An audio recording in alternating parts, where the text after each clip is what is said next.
кешеләре безнең 2025 ел бик авыр булса да, ләкин безнең эшләгән эшләребез дә хәйран. Инде 130-га якын безнең кешебез республиканың санаторийларында ял итә алдылар. Шуннан инде 76 кеше Абхазиягә барды, ял итеп кайттылар диңгез буенда. Теплоходта ял иттеләр 13 кеше. Шуннан инде 3 көнлек ял санаторийда 126 кеше.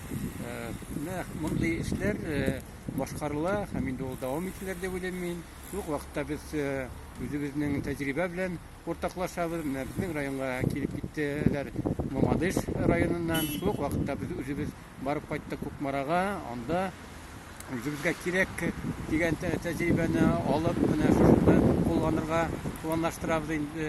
Хәзер шул вакытта безгә мөрәҗәгать итәләр, юридик мәсьәләләр буенча консультация бирәбез.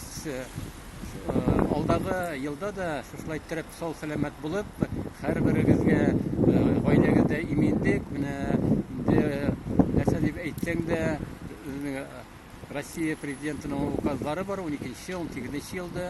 Инде өметләнәбез, кайчан да булса укытучылар, тәрбиячеләр менә анда әйтелгән бер ставкага ихтисад буенча уртача хезмәт хакы булыр дип ышанабыз. Сау-сәламәт булыйк, дөньялар тынычлансын һәм инде алга карап өметләнеп яшәргә насыйп булсын.